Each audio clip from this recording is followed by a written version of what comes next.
Pregnancy induced hypertension, सुनिए, pregnancy induced hypertension एक ऐसी कंडीशन है जिसके अंदर प्रेगनेंसी की वजह से अगर हाइपरटेंशन हो रहा है, उस केस को हमने क्या बोला, प्रेगनेंसी इंड्यूस्ड हाइपरटेंशन। अगर सर कुछ केसेस ऐसे होते हैं कि माँ प्रेग्नेंट नहीं है, उससे पहले भी उसको बीपी की प्रॉब्लम थी और प्रेगनेंसी है तो भी बीपी की प्रॉब्लम है, इसका मतलब प्रेगनेंसी इंड्यूस्ड हाइपरटेंशन नहीं। अगर मैं तुम्हारे पे विश्वास नहीं करती और तुम्हारे साथ गाड़ी पे नहीं आती बैठ के तो मेरा आज एक्सीडेंट नहीं होता। तो मेरी मौत, मेरे जो इंसिडेंस हुआ, मेरी जो चोट लगी, उसका कारण तुम हो अमित, तुम हो। इसका मतलब क्या है, ये तुम्हारी तरफ सब कैसे देख रहे हैं, कोई कारण है? अच्छा, बात करेंगे 77376514 आगे, ठीक है।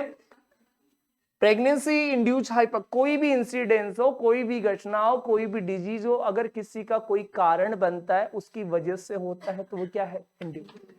माँ में बीपी की प्रॉब्लम पहले नहीं थी जैसे, लेकिन प्रेगनेंसी हुई, उसकी वजह से उसके अंदर हाइपरटेंशन देखने को मिल रहा है। इस प्रकार का केस PIH या प्रेगनेंसी इंड्यूस्ड हाइपरटेंशन कहलाता है। Pregnancy induced hypertension generally 20 weeks के बाद में देखने को मिलता है, क्योंकि सेकंड ट्राइमेस्टर में धीरे धीरे आपका ब्लड प्रेशर बढ़ने, धीरे धीरे ब्लड वॉल्यूम्स बढ़ने लगती है, प्लाज्मा की वॉल्यूम्स बढ़ने लगती है, और फीटल के अंदर वो बच्चे प्रेगनेंसी की वजह से वेट गेन होने लगता है। इसे सभी कारण होने की वजह से प्रेगनेंसी के अंदर हाइपरटेंशन देखने को मिलता है। प्रेगनेंसी इंड्यूस्ड हाइपरटेंशन मुख्य रूप से 3 प्रकार की होती है। फर्स्ट वन गेस्टेशनल या जेस्टेशनल हाइपरटेंशन, एक प्री एक्लेम्सिया और एक आपका लास्ट वन जेस्टेशनल हाइपरटेंशन। एक ऐसा कंडीशन है जिसके अंदर pregnancy, gestational word use for the pregnancy, pregnancy की वजह से होने वाला हाइपरटेंशन, जिसके अंदर बीपी 140 से 90 mmHg से ज्यादा देखने को मिले विदाउट प्रोटीन यूरिया और इडिमा, वो कंडीशन क्या कहलाती है? लेकिन सर एक ऐसी कंडीशन जिस केस के अंदर आपका प्रोटीन यूरिया भी होता है, इडिमा भी होता है और आपका हाइपरटेंशन भी होता है, तीनों प्रकार के अगर पैरामीटर्स देखने को मिलते हैं, वो कंडीशन क्या कहलाती है? वो आपका प्री एक्लेम्सिया कहलाता है। जबकि सर एक्लेम्सिया, ये सभी स्थितियां बनी रहेगी और बॉडी के अंदर बहुत ज्यादा हाइपरटेंशन कंडीशन होने की वजह से अगर ऑक्सीजन का लेवल धीरे धीरे कम होता जाता है, अनोक्सिया, सेरेब्रल अनोक्सिया होता है, हाइपोक्सिया होता है। अगर ब्रेन के टिश्यूज को, न्यूरॉन्स को अगर ऑक्सीजन नहीं मिलती है तो धीरे धीरे ट्रेमर्स आना स्टार्ट होते हैं, क्रेम्स आना स्टार्ट होते हैं, सीजर्स आना स्टार्ट होते हैं। उस कंडीशन को हम एक्लेम्सिया बोलते हैं। The preeclampsia is combined with the preeclampsia with the seizures, convulsions. This is condition is known as eclamptic fits. Yes, eclampsia कहलाता है।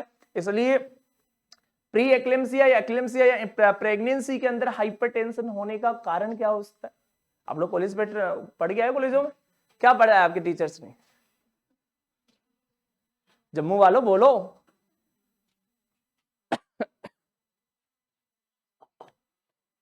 अरे बीपी क्यों बढ़ सकता है, हाइपरटेंशन क्यों हो सकता है?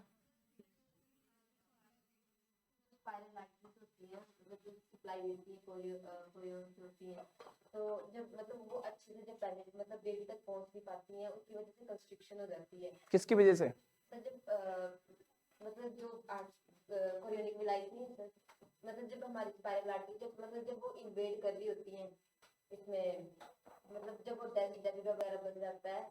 मैडम जी आप क्या कहना चाहते हो, घुमा क्यों रहे हो, सीधा सीधा बोलो ना, क्या कहना चाहते हो? सिंपल बोलो, अंग्रेजी को छोड़ दो, हिंदी को छोड़ दो, अपनी भाषा में बोलो। अच्छा बताओ। जब मतलब वो कंस्ट्रिक्ट कर जाती है सर, जब मतलब बेबी को ब्लड की सप्लाई ज्यादा चाहिए होती है 16 और 20 वीक्स में, मतलब सप्लाई ज्यादा जाती है, तो उस टाइम हमारी बॉडी जो मदर की जो बॉडी है वो कंपनसेट करने के लिए कंस्ट्रिक्ट कर जाती है, उसकी वजह से जो है हाइपरटेंशन हो जाता है। और कोई कारण हो सकता है इसके अलावा? हाँ जी, आप भी। सर प्रेगनेंसी में हमारा इंसुलिन का लेवल जो है वो डिक्रीज कर जाता है, जिसकी वजह से बेबी कंस्ट्रिक्शन देखने को मिलता है, जिसकी वजह से आराम से आराम से आराम से, क्या बोल गए आप? किसका लेवल कम हो जाता है? कहाँ कम होता है, बढ़ जाता है। एस्ट्रोजन तो प्रोजेस्टेरोन तो दोनों बढ़ते हैं जी, प्रेगनेंसी मेंटेन हार्मोन है दोनों, FSH LH कम होते हैं। कहाँ के रहने वाले हो आप, ऐसे कैसे बात कर रहे हो आप? हाँ, और कोई है? कोई दीवाना कहता है, कोई पागल समझता है, लेकिन प्रेगनेंसी की बेचैनी तो बस वो भी समझती है। बोलो जल्दी बताओ, अपने दिमाग पे जोर डालो। क्या मैंने को ठेका ले रखा है दिमाग पे जोर डालने का? अरे सोचो तो सही, प्रेग्नेंट क्यों बीपी हाई हो जाता होगा? सिंपल बेसिस पे। क्या पढ़ा आप लोगों ने कॉलेज लाइफ? आज अपने प्रिंसिपल मैम या सर का मुझे नंबर देना, मैं जल्दी तुम्हारी हिमाचल और तुम्हारी जम्मू की कॉलेजों में हम जल्दी ही, राम सर और दोनों हम जाएंगे, अब कुछ दिनों के बाद में आएंगे। हाँ, सबसे बातें करके आएंगे। क्या पढ़ाते हो तुम बच्चों को? पागल बनाते हो हमारे बच्चों को? हाँ बोलो जल्दी बताओ। एक तो पढ़ाया नहीं जाता, ये तुम पढ़ते नहीं थे कॉलेजों में। देखो कितनी आसानी से बोल। किन्हें पढ़ाया जाता था? कौन सी कॉलेज ऐसी है जिसमें बहुत अच्छी पढ़ाई होती है? कौन सी में? कौन सी? कोई कॉलेज नहीं ऐसी जहां पढ़ाई होती। आपने? हाँ, तो इनडायरेक्टली कहना चाहते हैं कि उसमें भी पढ़ाई नहीं होती है। सुनो, बैठो, धन्यवाद। प्रेगनेंसी इंड्यूस हाइपरटेंशन होने का आज से हमें याद रखना, इसका जो मेन कारण होता है वो होता है प्लेसेंटा। कौन होता है? सर क्यों? देखो, ये एब्डोमिनल कैविटी है, इसमें प्लेसेंटा बना है। अर्ली एज में प्लेसेंटा को क्या बोला? यस, सुने सुनने वाले को 80,000 मिलेंगे। ट्रोपोब्लास्ट जिन दिनों में बनता है, अगर वो अच्छे से ना बन पाए, कब बनने लगता है? लगभग 7 डेज में। जब ट्रोपोब्लास्ट धीरे धीरे अगर सही तरीके से मैनेज नहीं होगा तो साइटोट्रोपोब्लास्ट भी नहीं बनेगी, विलाई सही तरीके से नहीं बनेगी। इसका मतलब है कि जब ये सही तरीके से नहीं बनेगी तो प्लेसेंटा सही तरीके से, इसका मतलब प्लेसेंटा के फंक्शन सही तरीके से नहीं हो पाएंगे। इसका मतलब प्लेसेंटा ऑक्सीजन भी तो करता है, देता है ना सर, और न्यूट्रिटिव वैल्यूज भी देता है ना। इसका मतलब जब जब बॉडी में ऑक्सीजन की कमी होगी तो बॉडी में क्या होगा? हाइपोक्सिया।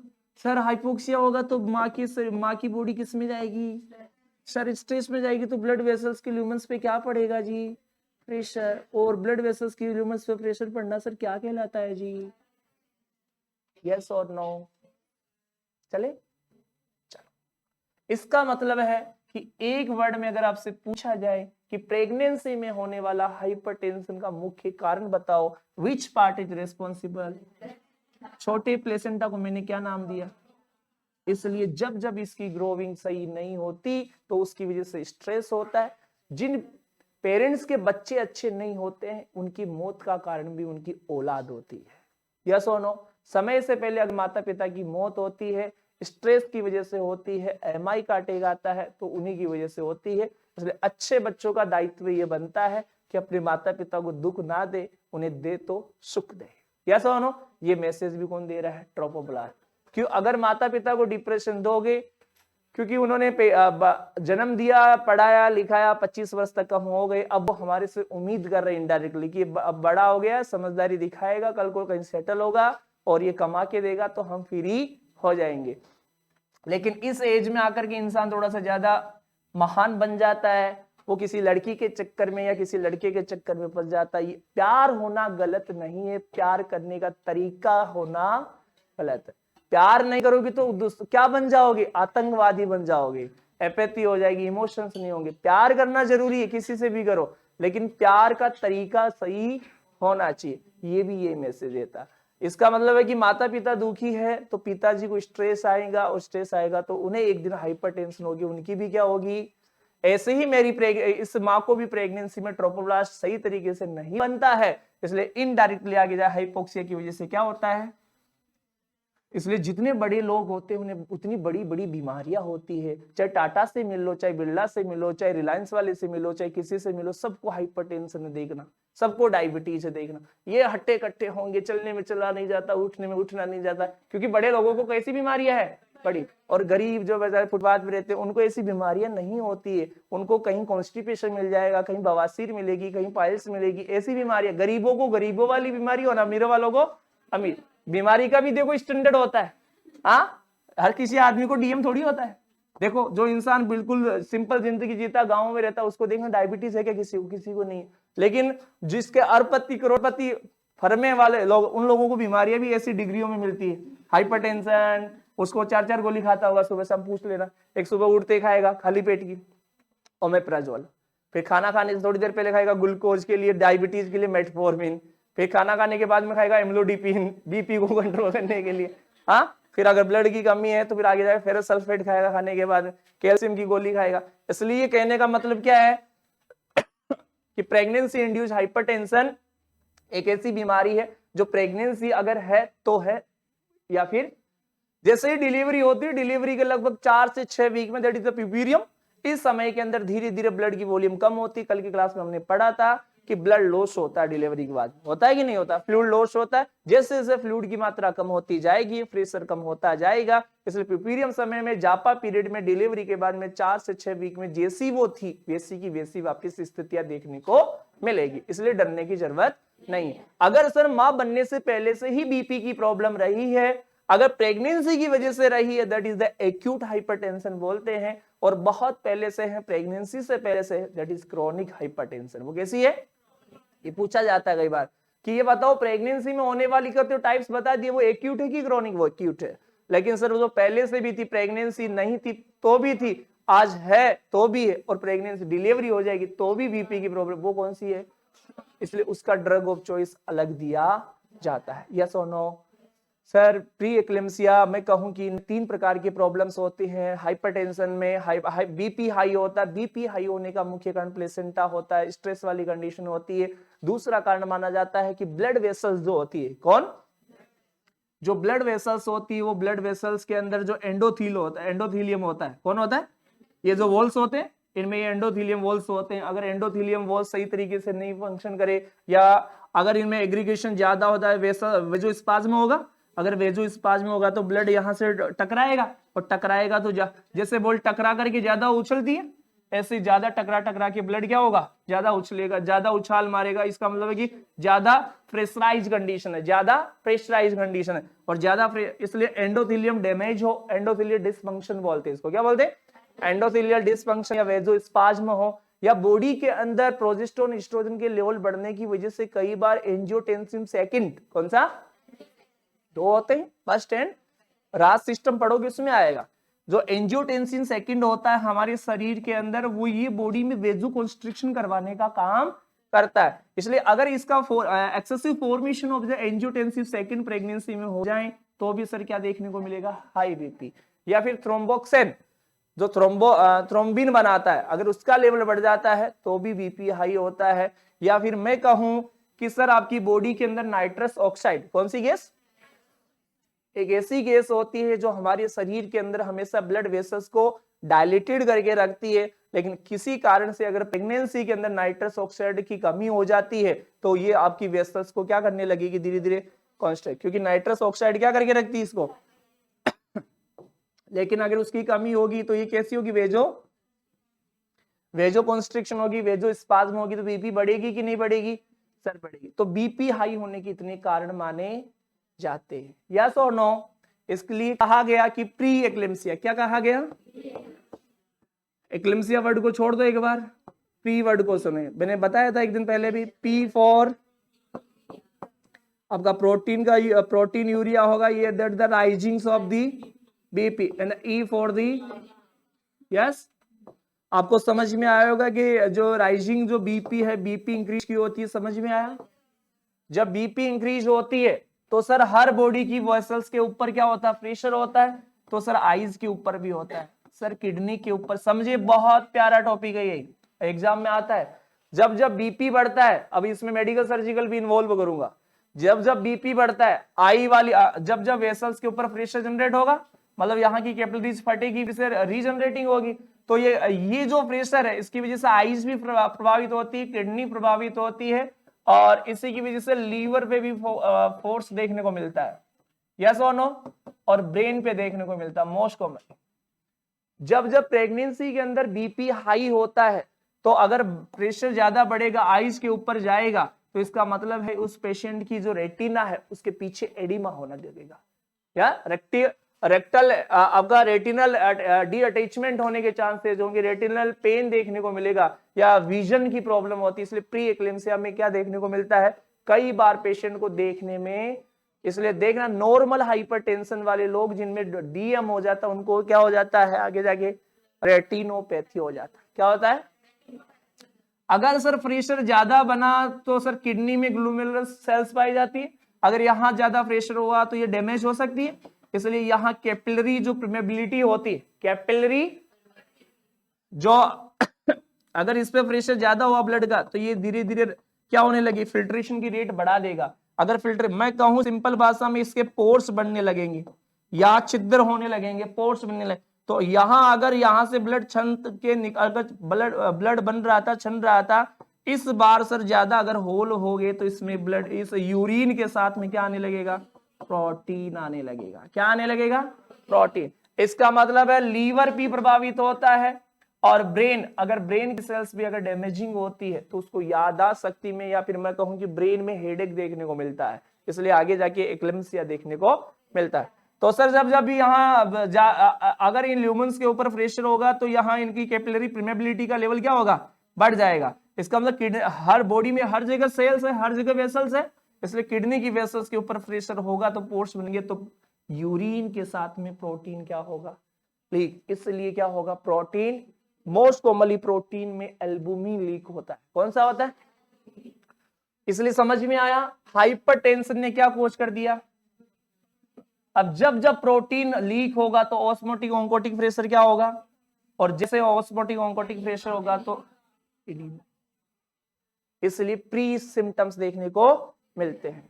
हाइपरटेंशन में बीपी क्यों हाई, आपका प्री एक्लेम्सिया में बीपी क्यों हाई हुआ, समझ में आया। बीपी हाई होने से प्रोटीन लीक हुआ, प्रोटीन लीक होने से ऑस्मोटिक ऑन्कोटिक प्रेशर कम हुआ, इसलिए क्या हुआ, इसलिए कहा जाता है कि मोस्ट कॉमनली जो मार्कर सिम्टम्स होते हैं वो तो हाइपरटेंशन और प्रोटीन यूरिया ही होते हैं। एडिमा इसमें इंक्लूड किया नहीं। एक केस ये होता है कि जनरली माता बहनों को प्रेगनेंसी में पेशेंट्स के पैरों में क्या होने लगता है, स्वेलिंग देखने को मिलता है, एडिमा देखने को मिलता है, पिटिंग एडिमा जिसे बोलते हैं, लेग्स में देखने को मिलता है।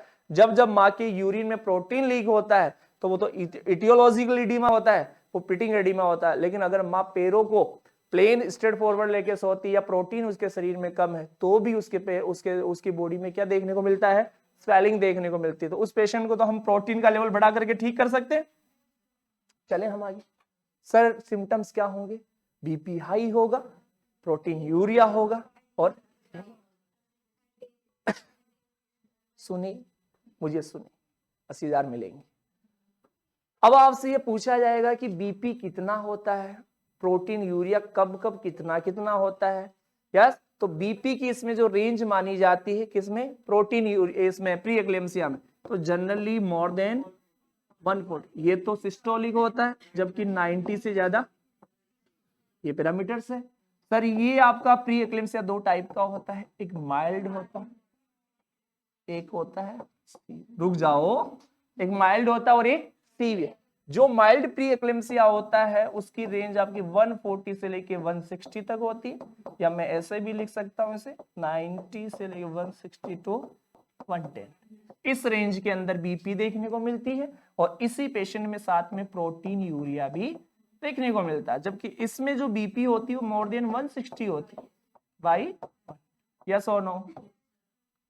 इस पेशेंट में जो प्रोटीन यूरिया उसकी अलग से ग्रेडिंग देखी जाती है। जनरली जो ग्रेडिंग्स होती है मोर देन 0.1 ग्राम पर लीटर पर डे के हिसाब से होती। माइल्ड प्री एक्लेम्सिया होता है उसमें प्रोटीन यूरिया पूछा जाता है 0.3 ग्राम पर लीटर इन 24, जबकि सीवियर में देखने को मिलता मोर देन 5 ग्राम पर लीटर। ये बहुत डीप बातें हैं, ये नहीं पढ़ाई जाती है, लोगों को समझ में ही नहीं आती कि क्या है, किधर से आ रहा है, क्यों ये आपको क्यों पढ़ाई जा रही है। आप अच्छे बच्चे हो, आप पढ़ने वाले हो, हाँ नहीं समझ में आया फिर भी ऑनलाइन चल रहा है, इसलिए बोल रहा हूँ ऐसी बातें। सिंपल क्लास होती तो नहीं बताता, क्यों, क्योंकि ये अगर आप लोगों को पता नहीं है तो आप लोग कभी भी कॉन्सेप्ट नहीं निकाल पाओगे लाइफ, चाहे कितनी भी पेपर्स की तैयारी कर ले। इसलिए आपको ये पढ़ाना जरूरी है। अगर नहीं समझ आ रहा है समझ में तो बहुत अच्छा है, सोने पे सुहागा है, नहीं आ रहा है तो कोई दिक्कत नहीं, ये चल रहा है, फिर भी एप्लीकेशन पे देख लेना, फिर जाकर के समझ में आ रहा है। इसलिए बीपी हाई होने का कारण क्या है, कौन कौन से प्री एक्लेम्सिया के टाइप से मैंने बताए, माइल्ड और द सीवियर होता है। इसके अंदर अब एक एक पैरामीटर्स अलग से और पढ़ेंगे।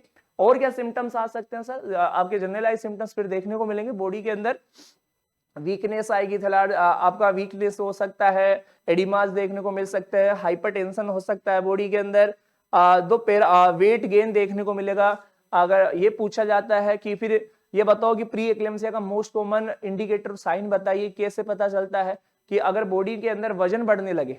मैंने पढ़ाया था आपको एक बार, कहाँ पढ़ाया था, physiological changes during the pregnancy, उसमें वेट गेन का टॉपिक पढ़ा था कि नहीं? मैं सामने नहीं हूँ, हाँ देखो, हाँ क्या पढ़ाया था हमने, फिजियोलॉजिकल चेंजेस ड्यूरिंग प्रेगनेंसी में वेट गेन पढ़ा था। वेट गेन जब हमने पढ़ा था तो उसमें हमने पढ़ा था अगर 0.5 kg पर वीक से ज्यादा होता है तो केस क्या होता है, वो प्री एक्लेम्सिया को कॉज कर सकता है। कुछ बातें नोट करो, फिर ब्रेक करेंगे, फिर उसके बाद में पढ़ेंगे, ठीक है? इसका सिंपल सा बेसिक पढ़ लो, फिर इसके बाद में